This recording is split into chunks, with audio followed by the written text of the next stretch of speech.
Hello everybody, GB4576 here. Welcome to another reaction video. Today I'm reacting to Being Not Straight by Jaiden Animations. Yeah, I've loved Jaiden Animations videos. Been watching her for a while. This is the first time I've actually uploaded a video while I've been that I started reacting to videos. So I'm going to react to this, and she's going to talk about her experiences being not straight. Now, I already knew this since she said in one of her videos she was attracted to both people. Both gender, I think she said both genders or both sexes. I don't remember exactly what she said, but I already knew that she wasn't straight. But you know what? Let's jump into this. 3, 2, 1, go. Okay, before I even say anything, let's lay out some ground rules. This is probably gonna be the most open I'll ever get about my personal life. I know I've shared tidbits of myself and life through little stories, but when it comes to personal stuff, I'm very private. That's okay, Jaiden. Especially within the past few years. I'm gonna be talking in very general, surface level terms because specific personal details are for me to know, and in the nicest way possible, none of your business. Basically, this is something I want to talk about, share, and bring a spotlight to. Yeah, I really don't care about your personal life. But at the same time, you get the Cliff Notes version. Long as I don't really care about your personal life. As long as you make good videos, I really don't care what you're doing. As long as you're not an asshole. So no trying to assume or guess anything beyond what I'm sharing within this video. At the end of the day, we're all just strangers refusing to listen to the stranger danger rule. Alright, formalities aside, let's get into it. I've come to realize that I'm aro-ace, which stands for aromantic asexual. And I know what you're thinking. That's not gay. What the hell is that? And you know what? That is completely fair, because I didn't know what that was either. Aromantic and asexual are two different things, and I'm gonna break them down to you separately, starting with aromantic, because no one really knows what that one is.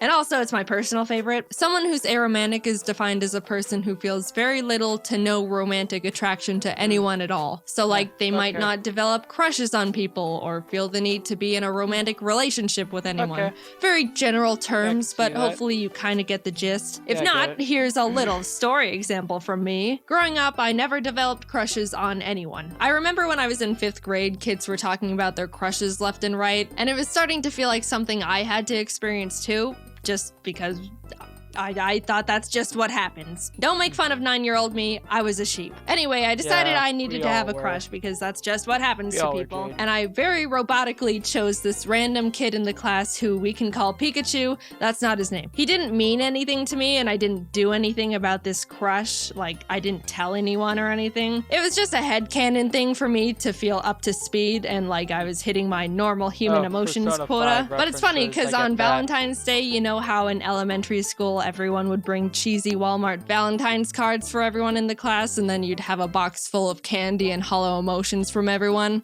Yeah. Well, my school did that. When I went through my box, I pulled out Pikachu's Valentine and thought to myself, someone who has a crush on someone would keep this. I think. So I put Pikachu's copy-paste Batman Valentine in my drawer and promptly forgot about it because it meant nothing to me, but hey, that's just what I thought I was supposed to do. Man, I'm so good at this. Then like a year or so later, when my mom was going through my room, she pulled out the card and was like, why do you have this? And I was like, honestly, I have no idea. Years passed, I entered junior high and thought to myself, all right, this is the time where people start developing crushes and then do something about it.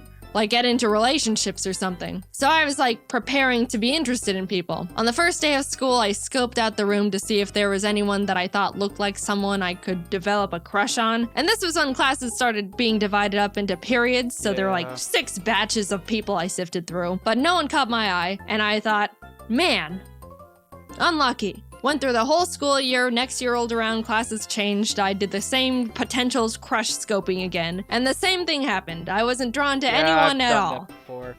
Man, unlucky again. Every year I thought something would change, especially going into high school when people started actually hitting puberty and were getting conventionally attractive. But my entire school life, grades kindergarten to senior year, which I'm pretty sure is like 13 years, yeah, 13. I wasn't interested in a single person throughout any of it. And what's funny was I was thinking, man, what's the deal? Why is no one attractive? And I went to a big high school. There were like 3,500 students there. Surely I am not the outlier in this formula.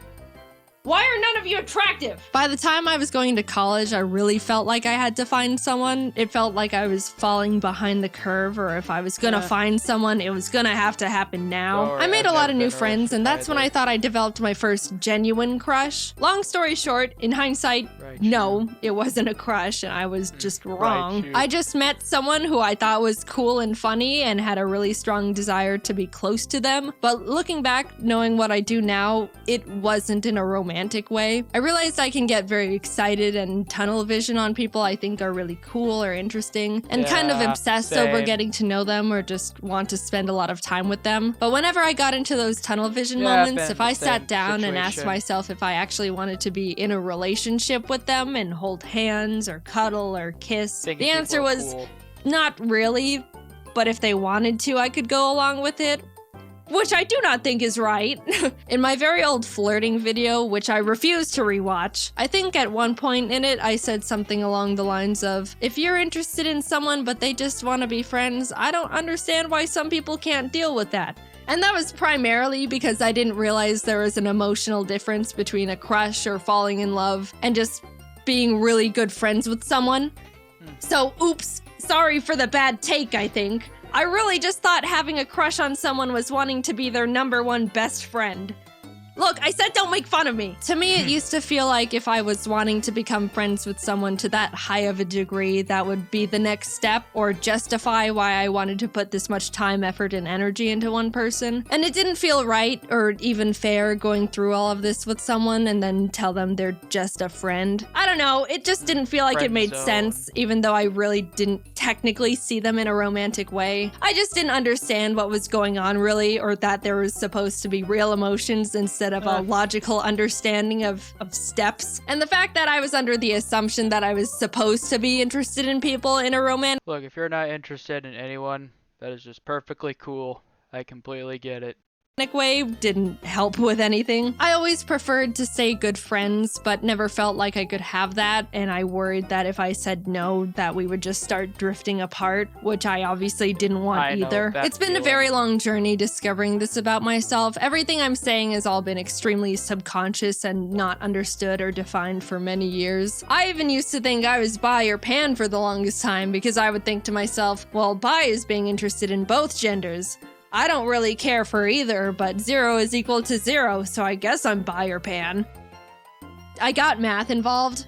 If I knew what aromanticism was when I was growing up, things would have been a lot less complicated for me a lot sooner. I think it's mainly because people don't really talk about it or even know what it is or that it's real. Romance and love is the #1 most talked about topic on the planet.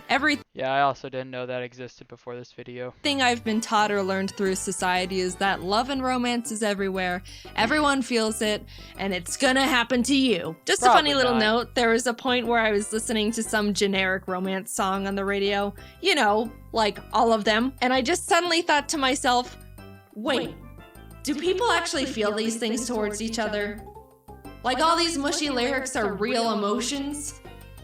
They're not joking? And that's when I started feeling like something was different. I approached romance under the blanket term thought of, sure, why not? And didn't recognize it was actually a feeling, which might sound stupid, but look, I don't know. No one presented me with any other options. I did a lot of rationalizing. If someone ever expressed romantic interest in me, I would mentally make a kind of logical list of their pros and cons and the pros and cons of what a relationship would look like with them based on what I knew about them as a person. I didn't realize there was supposed to be an extra, like, excited feeling, or the fact that you're not supposed to think about it as if it were a business exchange. I understand compatibility is a huge important variable when it comes to sharing a relationship with someone, but at the end of the day, it's still, apparently, still a very emotionally driven thing.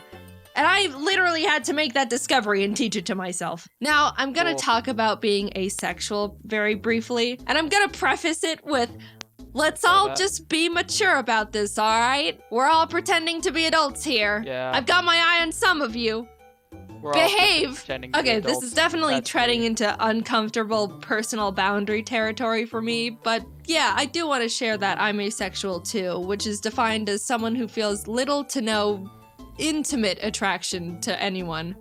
Look, I know we said we're all adults, but I'm still gonna dance around the vocabulary, alright? Yes, there's a difference between romantic and intimate attraction. Little side note, I will say you can experience romantic attraction to someone but no intimate attraction, or you can experience intimate attraction but no romantic attraction. You can be one and not the other. It's not necessarily a package deal. Most people feel both, and I do not feel either. Anyway, I have never been magnetically attracted to the look or shape of a single person in my entire life, and did not realize it was a real thing until very recently. I'm able to identify when someone looks conventionally attractive, like by textbook definition, but I never realized people are genuinely drawn to people they think are attractive. I didn't know that people could just see someone and be like, wow, they're gorgeous. I would love to get to know that person, or maybe go on a date with them, or whatever else you people do. I didn't think it was real. I thought people were exaggerating or something. I don't know. And I also couldn't believe that some people feel that with multiple people. Or like celebrities, which sounds absolutely exhausting. It ties back to when I was in school, like looking around for people to like. It makes sense now that no one caught my eye because that doesn't happen to me. I was just wasting my time for 13 years. I feel like such a fool. Now, that's what they call the American education system. A complete waste of time. there's an easy assumption to make about asexual people, and that they all have zero interest in being intimate with anyone at all, which actually isn't true. Some of them are genuinely turned off by it, and some aren't. Some reasons would be that they just don't mind it, or they want to make their partner happy, or enjoy the emotional closeness of it. There's a million different reasons and a million different people. Am I sharing what kind of a people I am? Nope. And you don't know me personally enough in the slightest to be able to try and parasocially analyze where I stand on that spectrum. I'm just here to say I am this. We are moving on. When I stumbled onto the term ace and started realizing I fall into that category, it helped me feel much more confident and sure of myself. I've read a lot about how people say they felt broken or that something was wrong with them. But honestly, I was the complete opposite. Coming from my very biased perspective, I think ace is one of, if not the coolest and most confident orientations out there. Not needing a single gram of romantic or intimate validation from anyone is so cool. All you need is yourself to be happy, maybe friends and family too. And birds. The more I came to terms with the fact I'm ace, the more empowered and capable I felt. But at the same time, I was also starting to feel more alone and isolated. As cool and amazing and unique and awesome as I think it is, it can be really hard for other people to relate to or even understand. Everyone else and their orientations are able to bond and relate to the love and romance aspects, and we're over here like, we don't do that. I don't even know if I'm explaining it very well. It kind of does go against everything everyone's ever been taught about anything. Romance is taught to be a basic assumed emotion, which I do think is a bit misleading. A common argument used against the ace orientation is that romance and intimacy is what makes someone human. But I mean, I don't know, lots of birds mate for life, which is a better ratio than people, and all animals get frisky. You know, that's just how they became not extinct. It's not an exclusive to humans thing. If I were to guess, I would assume the thing that makes someone human is basic empathy. Like, I'm not an emotionless monster. I can still love people. I love my family and my pets, just platonically. And I would hope that you're the same. I just don't experience romantic love, which, I don't know, I don't think that's harming anyone. Definitely not me. I'm having the time of my life. I don't think you need to be in a I get the terminal montage reference. Relationship to be happy. And if you don't want to be just on your own, I think there's many types of people in relationships that push the boundaries of what a conventional relationship looks like. Telling someone that they need to be in a romantic relationship to be happy and fulfilled is weird. And then when that person says they're not happy, they're told relationships take a lot of work and that's just how it goes. And that's also weird. I don't know. I also think it's weird that once someone reaches a certain age, people inherently start thinking it's sad they're not in a romantic relationship, or assume they're lonely and sad. No one thinks a child is I mean, I am lonely and sad, but for different reasons. Sad and lonely just because they're not in a long-term relationship. I don't know. I don't get it. And I also think I'm rambling. At the end of the day, it's all very complicated to talk about these things, especially because I don't know the feelings I'm supposed to be feeling, let alone talk about. I just know for me, the terms aromantic and asexual are able to articulate things I was subconsciously feeling and thinking before I even realized I was feeling and thinking them. I don't plan on talking about this very much, if at all, ever again. Cool. I just want to play my silly little video games, maybe Same. tell a story here or there. But I wanted to bring the orientations to the surface and try to get more representation out there because I thought if I could help more people become more aware of this, then that would be awesome. I was confused as hell for a while and could have used something like this. It's a real thing. You don't have to feel any sort of romance or whatever to be considered a real person. Personally, I think it's really cool and badass. And don't be afraid to look more into aromanticism or asexualism if any of what I said in this video resonated with you to any degree. Like I said, this is all very surface level stuff. They're both much larger spectrums than you'd think, and maybe you fall under some umbrella category with them. I don't know, or not. Either way, this has all been my personal experience with this stuff. Is there more for me to figure out within it? Yeah, I'm pretty sure there is. It can get pretty complicated and confusing. Haha, awesome. Will I be sharing any of that with you? No. Nope, no way. This is all you get. Hope you can understand even just a little of what I talked about. And if not, that's totally fine. I just hope you can be nice. Yeah. Thanks for listening. I never really intended on making this video because I haven't really felt a strong urge to, like, I don't like using this phrase for myself, but come out. But I did end up wanting to make the video to make people more aware of this stuff because I think it's important and someone has to. There's not really that many people doing it right now. Anyway, yeah, just moving forward, I guess. See you later. Basically that.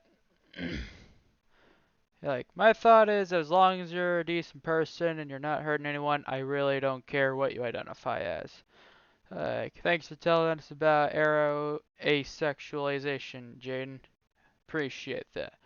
And with that, thank you guys for watching. Comment, like, subscribe, and I'll see you guys later. Bye.